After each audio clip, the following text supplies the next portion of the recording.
these truths to be self-evident. That all men are created equal. As a member of Congress, I get to have a lot of really interesting people in the office. Experts on what they're talking about. This is the podcast for insights into the issues. China, bioterrorism, Medicare for all. In-depth discussions. Breaking it down into simple terms. We hold these truths. We hold these truths. With Dan Crenshaw. The Eagle has landed. We do my best to summarize the debate over the budget, the debate over appropriations and funding our government, and why we're in the place that we're in. I think I'm going to fail to do it perfectly, but I'm going to give it a shot anyway.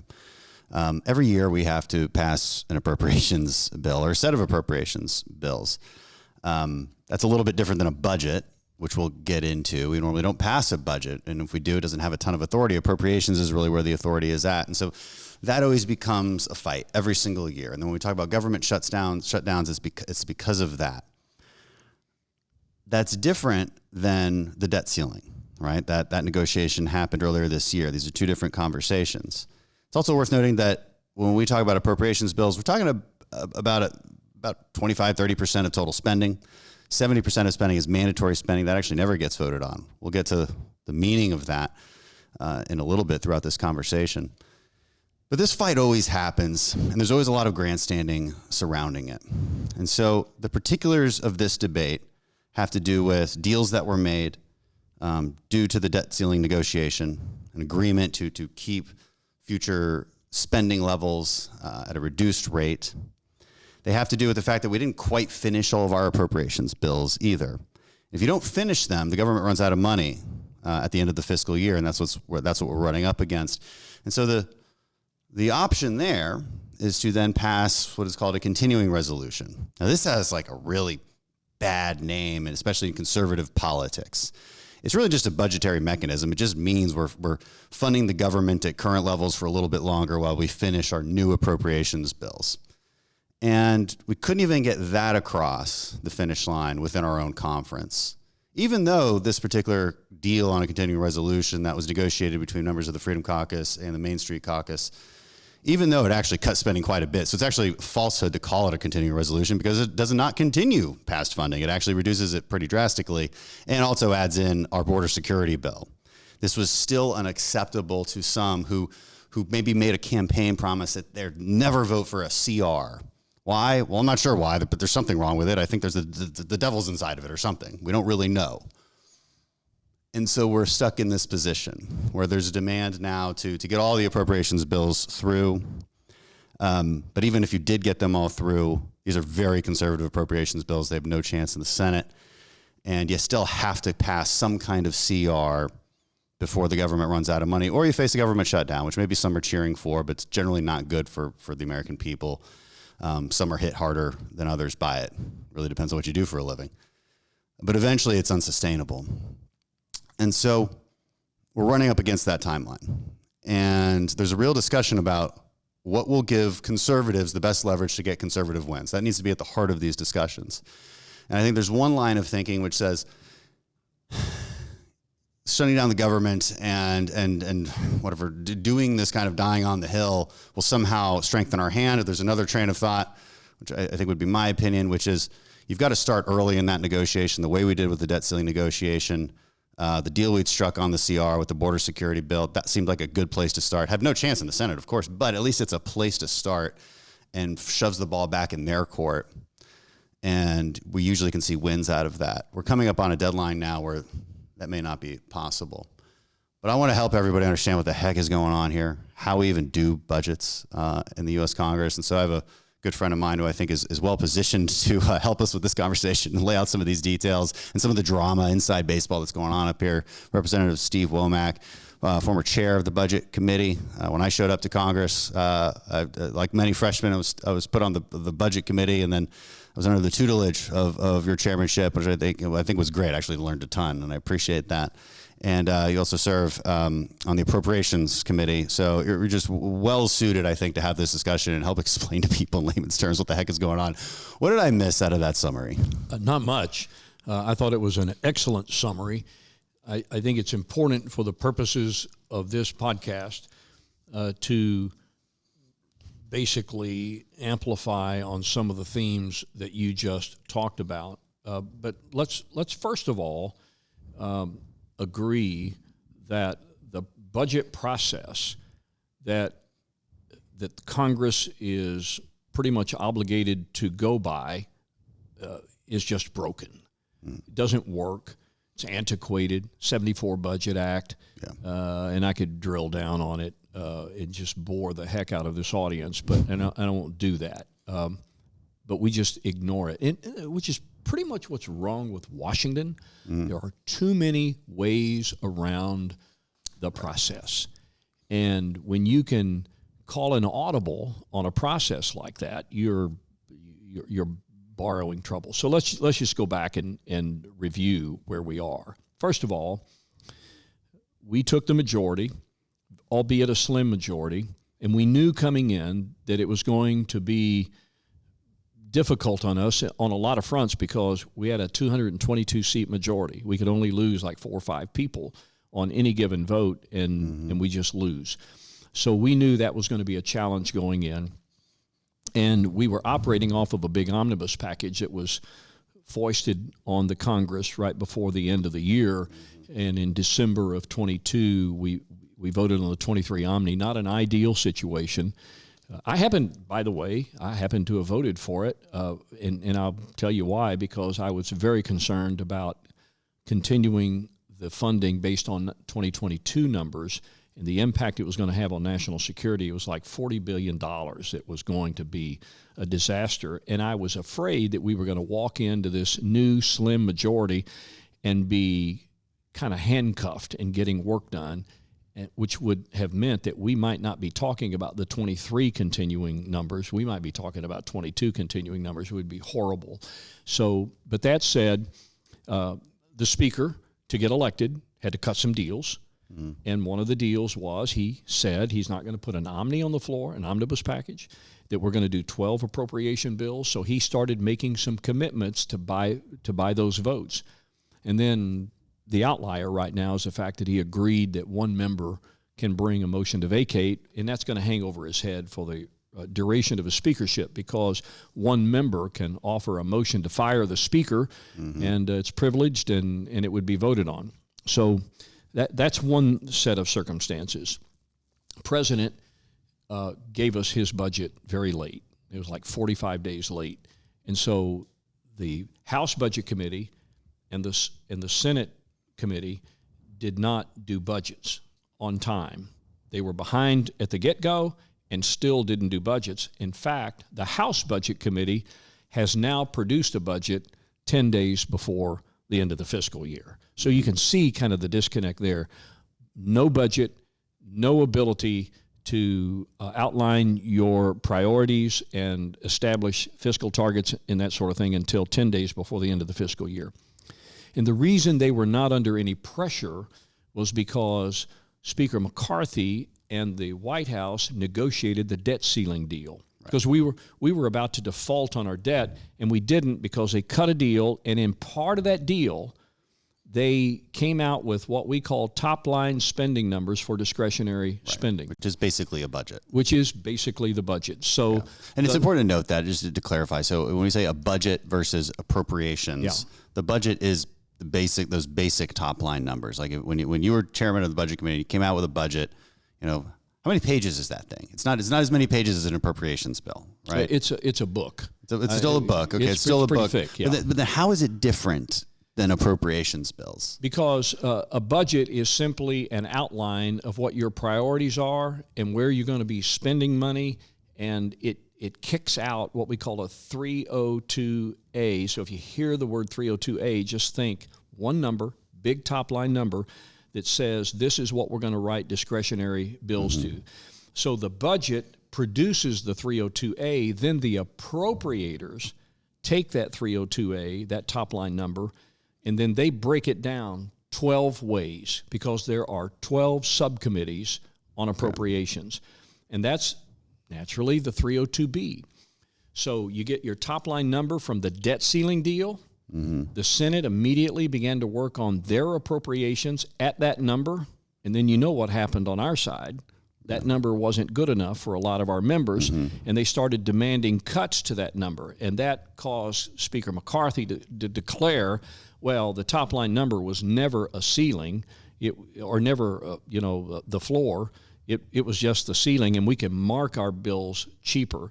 And so all of a sudden, which loses some moderates. Oh, and it does, yeah, and kills any chance of bringing Democrats to the table. Right. So anyway, we started cutting, and I know my bill is financial services, general government, and I got my top line number, started my process of working on our bill, and then in the middle of it, I get a call from my chief clerk, and she says they're going to demand more cuts. Who gave you the top line number? That came from the debt ceiling negotiation, yeah. Right? Now, in an ideal world, it's supposed to come, according to the 1974 Budget Act and all that. In an ideal world, the Budget Committee is actually supposed to have some authority. That's the thing; it doesn't really have authority in a real way, the way an Appropriations Committee does. Well, they're not signed into law. Yeah, those resolutions are not subject. It's a guidance for the appropriators. Yeah, as Nancy Pelosi always said, show me your budget, I'll show you your priorities. And your budget is just an outline of what you believe the country should be doing in broad terms, and then affixing a cost associated with that. There are some other things you can do and will do in the budget process, like things like reconciliation for matters of debt or raising revenue, those kinds of things, and too detailed to go into here. And we've used reconciliation often to achieve certain political outcomes, like the 2017 Tax Cuts and Jobs Act and before Obamacare and all that kind of stuff. Right. So anyway, we got our 302A number. It was broken down 12 ways. People like me, a cardinal on appropriations with financial services, started writing our bills. Then we were told we got to cut more, so we cut some more. And then we finished that product and got ready to go to markup, went to markup and marked up our bill. Markup means pass it in your committee, right, and then get ready to take it to the floor of the House so everybody can have some input to it. So we're there. In fact, 10 of the 12 appropriation bills were signed, came out of the Budget Committee. Yeah. 2 of them have not. The Appropriations Committee. The Appropriations Committee. And then 2 have not. Labor, Health and Human Services and Education is one, and Commerce, Justice, Science is another, and for different reasons that we could go into. But 10 of the 12 have passed, and then only 1 of the 10 bills that cleared committee have been approved on the floor of the House and transmitted to the Senate. That's MilCon VA. So the others are still sitting out there. And now we're trying to discuss whether or not we have the votes to bring up Commerce, Justice, Science, or Labor, Health and Human Services and Education. And there's some hair on those bills. And then now this week, we are on the floor trying to pass defense, trying to pass Homeland Security, trying to pass the state and foreign operations, and the state and foreign operations, and ag, because we did the amendments on that last night. And later this week, because we're rolling those votes, later this week we'll find out if we can pass those. Well, I think I think ag is gonna go down. Maybe some of the others go down. So we're trying to continue to do our work because Kevin promised 12. Is that why you think they never came to the floor earlier? Because it was just well known that these just didn't have the votes. And so because I want to help people understand, like, okay, you had these out of committee. Why not just put them out on the floor and get them done so we weren't in this mess? But the answer to that is, well, because the Republicans themselves still haven't agreed upon them all. So let's just state a fact here. Yeah. We're not getting any Democrat votes. No, yeah, you got to exclude that. We've cut them so severely. Democrats have. They're very conservative bills. All of these are very conservative bills. They're dead on arrival in the Senate. Yeah. Completely dead on arrival. So Democrats have said we're not going to play. So we got to carry it on our own. And for various reasons, there are members of our own caucus, what we call the Republican Conference, that for one reason or another do not like what we are doing. Either the numbers aren't low enough, though we've cut them a couple of times, or there's money for Ukraine, or there is some other language or limiting factor. So you can always find something, right? Yeah, I haven't seen. I'm against all the bills because none of those bills replace my right eye. Yeah, and I'm just like, how can I vote for something that doesn't give me my sight back? Yeah, and that's exactly the attitude that many have, and so that's we're kind of stuck in that we're stuck in neutral right now. We're not making any progress. And I think the goal this week was for the Speaker to establish that we could do 4 more appropriation bills. That means that we can finish our work and make the case for a continuing resolution. Well, Dan, you've already seen it and heard it. We have several members that said they're not voting for a CR. Yeah. And Democrats aren't going to bail us out. So that's the recipe for a shutdown. And so on Saturday night at midnight, stroke of midnight, the alternative pumpkins lapse in appropriations, and the government will begin to shutter its operations. Could be temporary, could be longer term. It depends on who's going to flinch or who's going to, some people call it cave, who's going to be willing to come to the table and work out our differences, which is the way our country, I think, was designed, particularly in divided government. So that's where we are right now. Yeah, and it's confusing for a lot of reasons. It's hard to explain. I think the anti-CR crowd. There's only a few of them. There's actually it's a handful of members, but it's enough members to prevent it from happening. Sure. And there's this belief that it somehow strengthens our hand, and I'm going to make the assumption that everybody in the Republican conference wants to further conservative goals and use the mechanisms of the budget process to do that. So let's assume everybody is in good faith intention doing that. And so there's severe disagreement on what a win is, like what's a conservative win, and then what reality is. What is political reality? I think that's the biggest difference between kind of the multiple factions within the Republican conference. I think there are some who maybe think that we won more elections than we did. maybe they think that we actually run the Senate when we don't. Maybe they think we have the White House when we don't. The political reality is the political reality. And what's kind of fun when you take a step back and you watch this discussion and infighting in our own conference, it's tough not to observe that it's actually all, let's call it like live action role playing. It's all LARPing, because none of it is going to the Senate, right? So in the end, no matter what you get out of the conference, it's got to be whittled way down in order to negotiate with Democrats, because they run the Senate and then they have the White House. So like that's an inevitable reality, and it doesn't even seem to be acknowledged here. And so if we were fighting to win, we learned we did this quite well with the debt ceiling negotiation. We had this fight really early. We had this input really, really early. We came up with a stance, and we moved along with that. It still wasn't good enough for some people, but it was never going to be. And in this case, we didn't. And I don't know whose fault that is. Like it seems to be maybe collective in this case. There's probably a little bit of blame to go around there on why we didn't start earlier on a position in order to have a stronger hand with Democrats. But it does seem obvious to me that we've lost that opportunity, which is bad. And we lost 6 weeks on the August recess. I mean, here we are. But we knew that was coming. Scrambling at the end. Yeah. And we lost 6 weeks. Well, I'll say it the way it probably ought to be said. We have some members in our conference that were terrible in fractions when they were studying basic arithmetic. The fraction being that the House majority, is 1/2 of 1/3 of the decision-making authority in this town. Yeah. And I want to share with you what my old, I don't think you were here when he was the majority leader, but Eric Cantor, the former majority leader, and I were sitting at a table like this at dinner one night having a conversation, and I was lamenting a lot of Obamacare issues and complaining about the Democrats doing this, Democrats doing that, and just hearing my concerns. And he stopped me and he said, I want to tell you something, Steve. He said, there is a simple answer for our challenge. We got to win elections.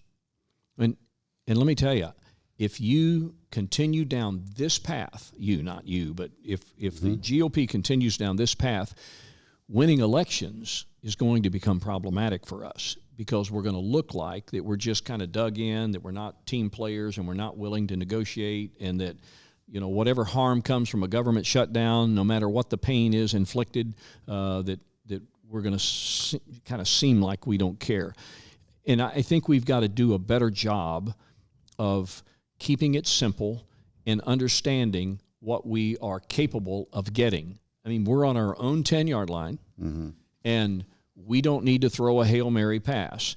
We need to get a few first downs and improve our field position. So I think the mistake that has been made, I think there were two mistakes made, one strategic and one kind of tactical. The tactical mistake that we've made is that I think we got too fancy, too cute by half.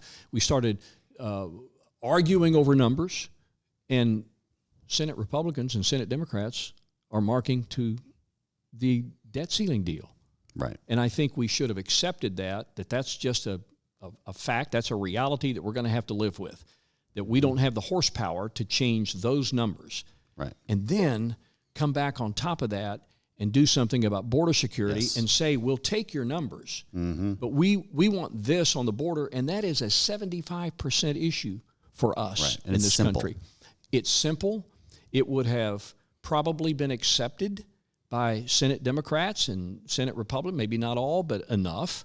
And then we would have gained a victory out of this discussion, and we would have saved America from the hardship and the uncertainty of what will become this weekend a government shutdown. And what's frustrating is those numbers we're talking about, I think there's about $100 billion difference between what like the new numbers were that were, that some members decided upon, and then what the agreed upon of the debt ceiling negotiations. It's 115. It's 115 billion. And we calculate, a 6.27 annual, that's 2022 federal spending, over $6 trillion. That includes everything we spend.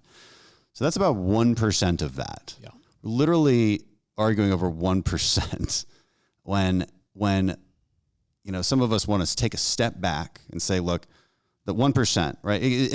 Anytime you're in a fight with an opponent, right, you've got to do constant assessments of like which hill you die on, right? In combat, that's a constant assessment. If you die on every hill, you just die. You're just going to lose. In politics, there's some, I think, derive value from the act, right? From this like sort of this puritanical, noble act of dying on hills. But it's getting old, and you're not winning anything. So you take a step back, you're like, wait a second, does that 1% really matter? No, it doesn't, right? That's obvious, that's basic math. It actually doesn't. What does matter? Maybe gaining some ground on border security. How can we force that hand? And let's be honest, I think a lot of Democrats would love us to save them on this issue and just get that border security legislation through. Secretly, they want it. No question, because it's going to become a campaign issue for them. We've already seen that on the border. So I think that was a tactical mistake we made, was we got too cute. We didn't keep it simple. We didn't pursue a first down, if you will, in the football vernacular. The strategic mistake, I think, that was made was a kind of a unilateral decision by the speaker, and that is to start a Biden impeachment inquiry. Because here's what that did. That alienated Democrats. And it didn't move his holdouts at all. That's the thing. You can't appease them. I've come to the conclusion I'm not sure there's any appeasement possible. So if you're thinking long term, if the speaker's thinking about, well, I might need Democrat help if they come after me on a motion to vacate, I think that did not figure in his calculus. And I think he should have, because there will come a point in time when we're probably going to need Democrat support to break the logjam. Because there are some good Democrat folks out there that understand border's an issue, spending is an issue, and they need to come to the table with us. But I think when that happened, that strategic, I call it a strategic mistake, I think we alienated some of them and maybe lost any chance of having them at the table when somebody does a motion to vacate, which is all but certain is going to happen eventually. They'll find a reason. I suppose the speaker was still hopeful that they wanted to negotiate, right? That they being, this sort of set of holdouts, whether holdouts on appropriations or CR, it's often a lot of the same people. And it's not clear that they have any real demands. It's very difficult to understand what they are. It depends on who, right? We'd have to talk individuals to really analyze this perfectly, but it's very hard for me to steelman their argument. And I always try to steelman somebody's argument. Like, what is your actual concern? Is it valid? And I think the problem I have with it is it's often based in shoulda, woulda, coulda kind of politics. Like, if only this. It's if only-isms. If only we had done it the right way. If only we had adhered to the order. If only we had agreed to a perfect budget under the debt ceiling negotiation, then we could. But there's always an if only. There's always an if only. And it's like, okay, at a certain point, if only we just passed appropriations on time. Well, you wouldn't vote for those appropriations bills, so they didn't put them on the floor. So like it's very circular. And at a certain point, an adult has to come into the room and say, look, okay, the past is the past. You can't change the past. So we either fix this going forward or we don't.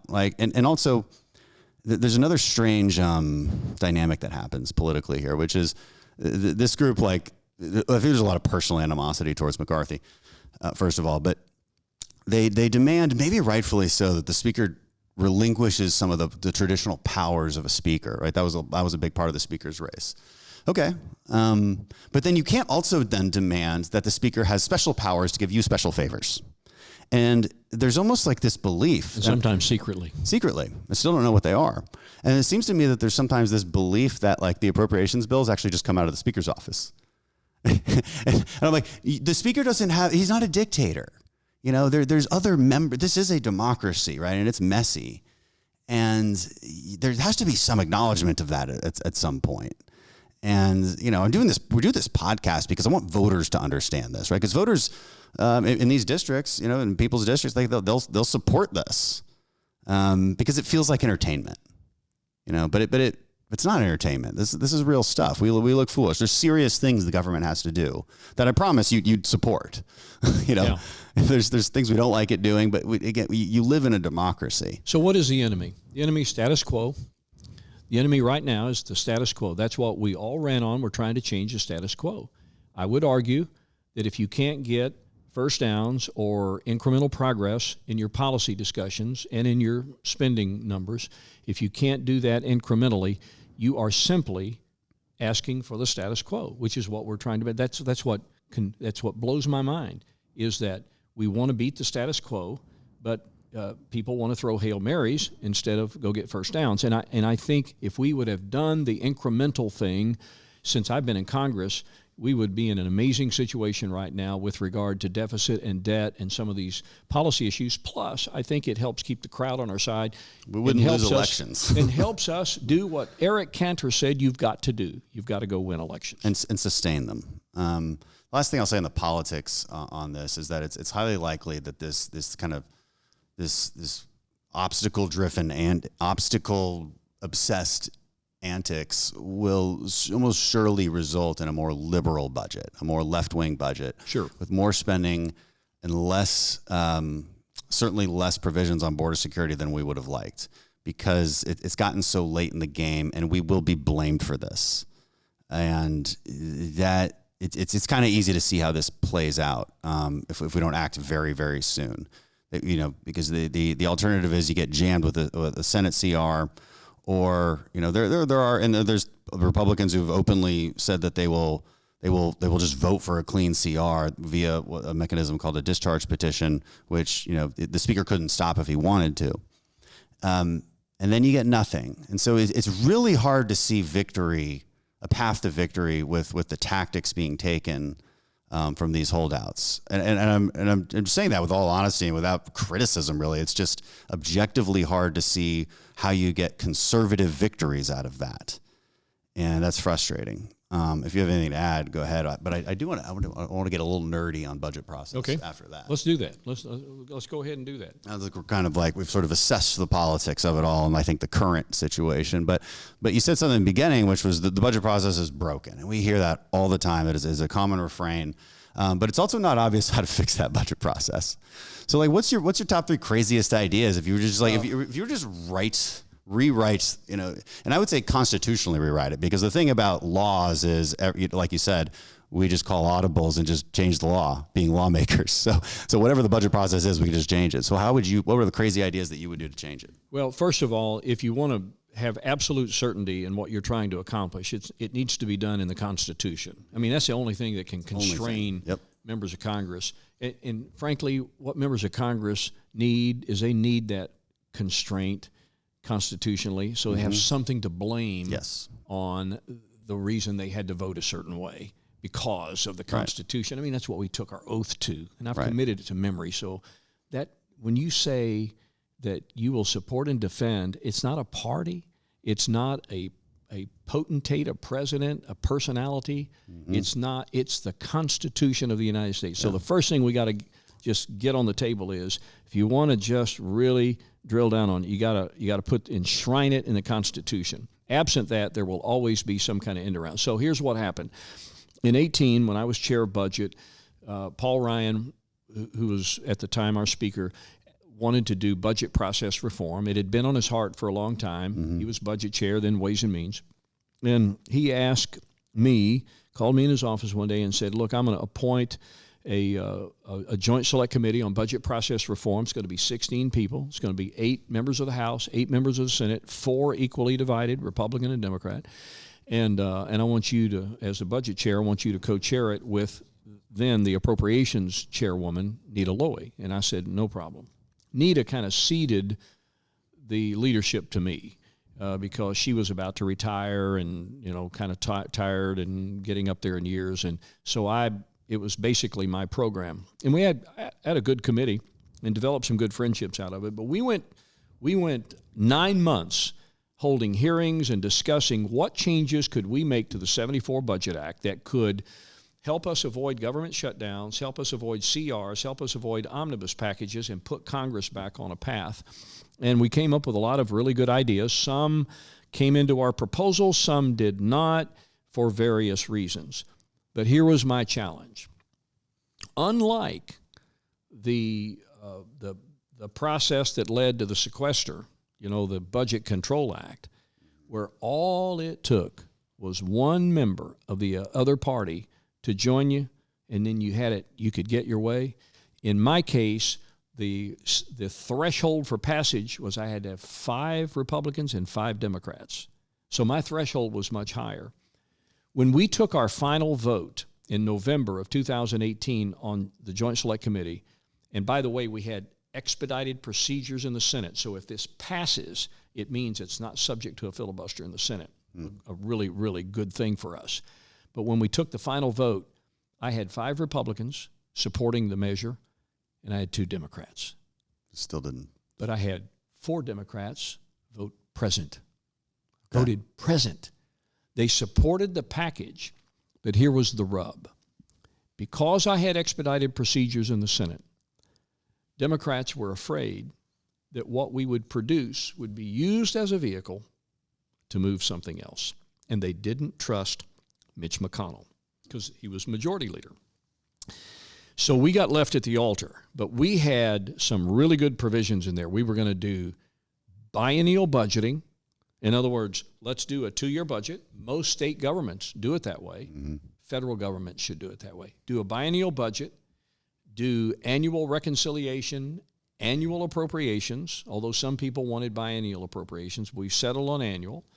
But here was the better outcome that we left at the altar. That instead, because we couldn't go to a concept of balanced budget, the next best thing was a debt to GDP target. Yeah. And so we put a debt to GDP target in there, which simply meant that I tend to gravitate toward that. You concept, you can't continue to outspend your income unless you're growing your economy. Right. And so debt to GDP became part of that process. There were a few other things. We tried carrots and sticks. I mean, we wanted to do things like, no budget, no pay. You can't do that because of the Constitution. Cancel the August recess. Can't leave town unless you do X, Y, and Z. We tried carrots and sticks. We just never could get everybody on the same path. But I'll tell you what would have happened. Dan, if we would have been able to pass that measure, it wouldn't have been perfect. But I think we wouldn't be sitting here today because we would have had a biennial budget. We would have top-line numbers for 2 years that we would have all agreed to, and we would have had a debt-to-GDP target that would cause, I think, the left to be very careful about their regulatory framework because it kind of thwarts the economic growth of the area, of the country. And I think it would have been the next best thing to having some kind of a balanced budget amendment to the Constitution, which you and I both know is probably not in the cards. So, and it would have been able to serve as the blame child, if you will, when we start going after mandatory programs, not after them, I'm just saying restructuring programs that are the principal drivers of the deficit and the debt. Now, I'm going to give you a couple of numbers here. I went back to 2010 and looked at the discretionary budget of the U.S. government. As you've already said, it's about 30% of what we spend. 13 years ago, it was $1.35 trillion. If you took the Fed's recommended growth rate, 2% a year, and applied that to 1.35 and go out 13 years, you know where we are today? We're at about 1.75 trillion. And we're trying to mark bills at 1.5. So we're way under that 2% growth. Anybody with any sanity at all would accept 2% growth. Yeah. That's reasonable. Mandatory spending has more than doubled in that same time frame. Yeah. So you remember Willie Sutton, the bank robber?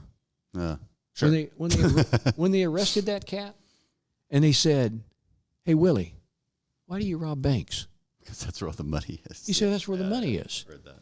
So if you want to go where the money is, if our conference, if our colleagues truly want to solve for the deficit and the debt crisis going on in this country, you're not going to get there dealing with a small percentage of the discretionary budget. You can only get there if you go back and reform these mandatory Show some programs. balls and go out and talk about Social Security and Medicare. I'll do it with you. You know, because I talk about it all the time. It's not popular, and voters, they want to push back, and voters will say the only reason, because they like those programs, right? Oh, yeah. And they'll say, well, no, the only reason those are insolvent is because you politicians, stole money out of that account. Like that's just not true. It's just factually incorrect. It's not even like a sliver of truth to it.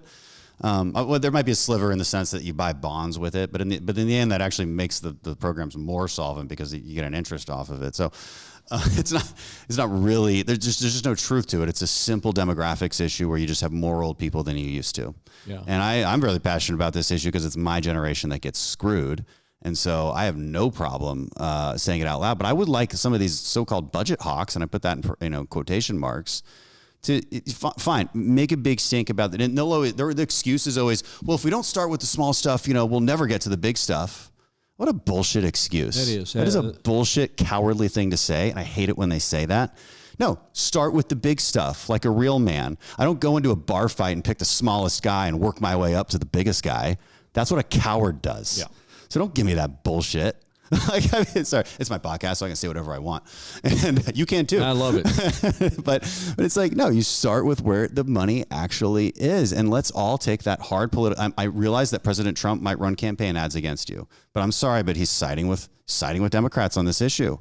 It's unacceptable. It's going to kill our country, and we just have to talk about it. Well, it's going to be reflected in our votes, and I'm like you. I look at the mandatory side of spending, and I know that's where the big money is. And here's the inescapable truth, and don't shoot me for telling the truth, God forbid. The problem is we're living longer. Well, that's a good thing.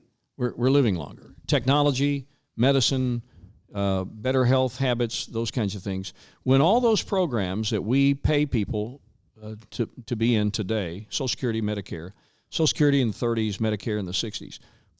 The average lifespan for most Americans was in the 60s, which is precisely why that's when you could start drawing those benefits. 65 for Medicare, 62 for Social Security with the discount.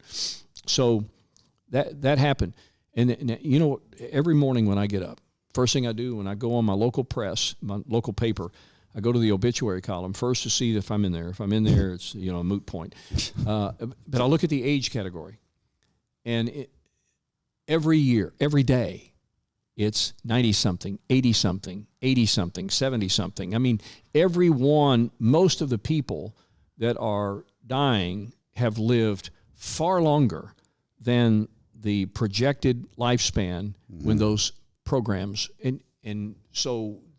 Which is a good thing. It's just that we got to reform the programs for longer-term solutions and to be able to sustain those programs so that your generation. I'm 65 now, so I'm an old guy. Yeah. But for staff members of mine that are in their 20s and early 30s, that program's not going to be around for them. So we're going to lose We're not going to have enough money to pay Social Security benefits somewhere in the 2033, 2034 timeframe. We're not going to have enough money in the Hospital Insurance Trust Fund, Medicare, in this particular decade. So it's going to be probably 26, 27, somewhere around in there. We won't have enough money in Medicare to pay the benefits. So those programs have to be restructured. And this is what I tell my friends on the Democrat side, because they like to use this as a weapon against us. All they want to do is come after your Social Security and Medicare. Yep. I say to them, no, if I wanted to do that, I'd do what Democrats do. Yeah. They don't touch it. Yeah, just don't touch it and it'll fail. Because it's gonna fizzle out on its own because they're not addressing it. But Republicans have always kind of taken the bull by the horns. We wrestle it to the ground. We recognize, that World War II generation, America's greatest, they didn't complain. They just showed up and fought and looked their enemies, look at these two dictatorial enemies in the eye and said, we're going to fight you guys. We ought to be taking that same fight to these entitlement programs, and which means some of us are going to take votes that are going to send us home. You know what? So be it. You can find another job. It doesn't even mean cutting them. It's the automatic the reaction. That being said, the longer you wait till insolvency, the more likely it is you do have to talk about actual cuts. Worth noting too that if you want them to be destroyed and if you want cuts, then you actually just leave them alone, because by law they start to cut when they go insolvent. That's just what happens, and that'll force us to act. But by that time, the only action possible would be dramatically raising taxes, which is what Democrats want to do. Yeah. And I'm blown away by anybody who's like under 50, to be honest, who votes Democrat, because the Democrat plan to deal with the massive entitlement bust is to tax your generation, your younger generation, and transfer that money immediately to actually higher benefits for seniors because they want to buy those votes. This is a very dangerous game. This is how democracies get destroyed from within, is when politicians figure out that they can buy votes from their voters with their own money. It's dangerous as hell. And just being honest with the American people is so incredibly important. And the right-wing populists don't want to be, by definition, a populist is not honest, okay? Because it's telling you what you want to hear instead of the truth. When those two things are the same, that's great, but a lot of times it's not. So right-wing populists and liberals, I'm not even sure what the difference is at this point. It's the same type of politics. And it's dangerous as hell when you're talking about budget. Now not all the holding, and to be fair to the people holding out here, maybe publicly some of them would say exactly what we're saying. I just think we need to be better about it and just lean into it carefully, intelligently. But after we actually have the power to maybe act upon it, and I would also argue that a commission that comes up with bipartisan solutions is probably the only way any of this really gets resolved, where there's some give and take on taxation and benefits and retirement ages. But God, nobody even wants to have the adult conversation. You can't even talk about it at all. And that's our own voters' fault. That's our fault. It's Democrats' fault. It's everybody's fault. Not having those realistic discussions. So look at both presidents, the former president and the current president. Both of them have taken that discussion off the table. Mm-hmm. You're not going to touch entitlements. And I say you got a math problem. If you don't touch entitlements, you cannot fix the deficit and the debt issues that are facing this country. You're going to have to deal with mandatory spending. And that's going to require a vote of Congress. That means people are going to have to kind of walk up the plank. They're going to have to be courageous. But I think they can do this and survive if they can go home and explain it to their people as to exactly what's going on in Washington. And it's not what we're fighting over right now. Those are small potatoes. The big money, and if you look at the age curve, another 10 years of baby boomers entering the social safety net program, it escalates even higher. So time is running out, and you're right, Dan. The longer you wait, the more egregious the it shouldn't be a left-right issue. It should be a generation. There should be infighting between the generations, but not the left and right. No question. Last question on budget stuff. If you were to rewrite our entire, the way we do things in Congress. Our committee structure, our budget process, none of this is outlined in the Constitution. It's all changeable. So if we could just redo it. We really organize ourselves the way that we're currently organized, with the theme of the committees and certainly the 12 appropriations bills. Which you're in charge of which one?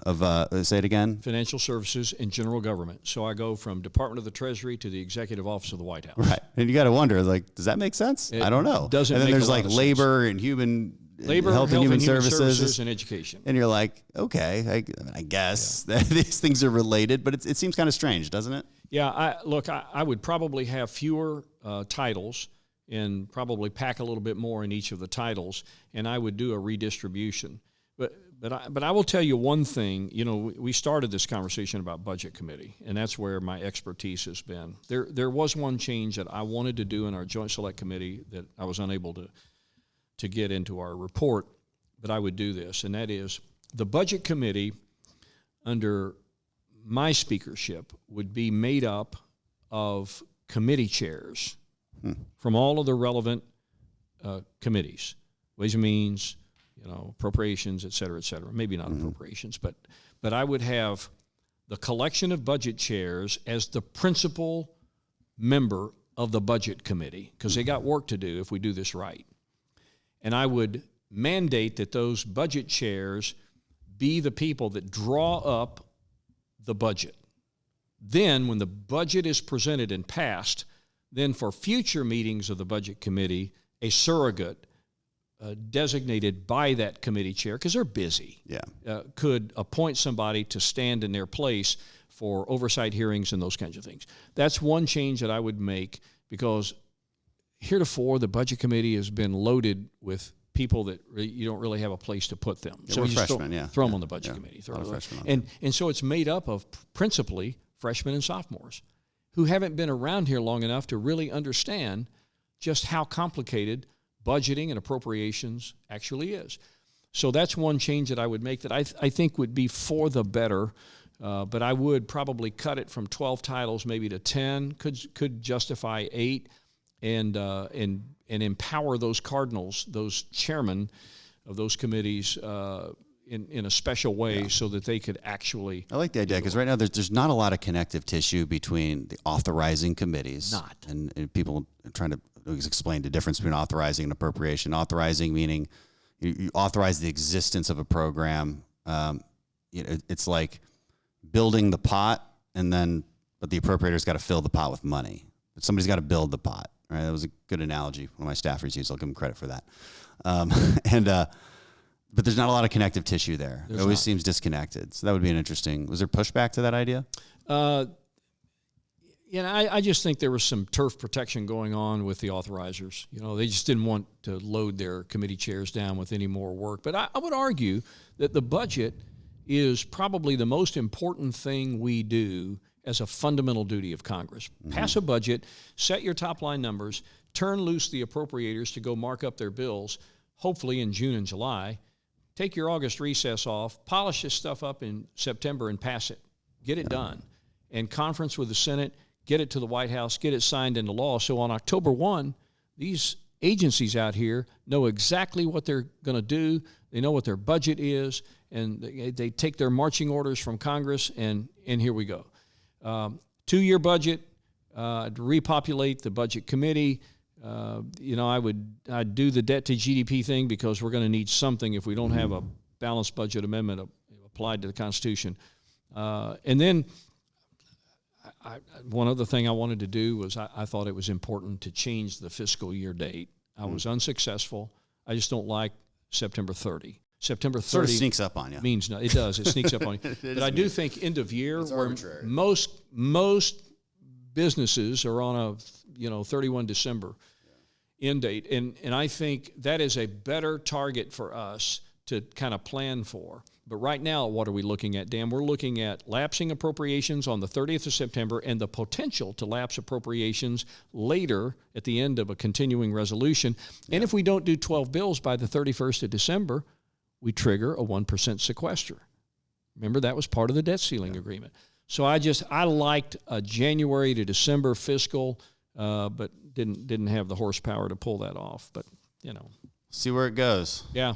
We'll do a wrap-up conversation on this when it's all over. But I hope this was. I think this was beneficial to listeners I hope who so. want to nerd out. I hope I haven't confused your folks. It's confusing. I mean, not because of you, but the process is confusing.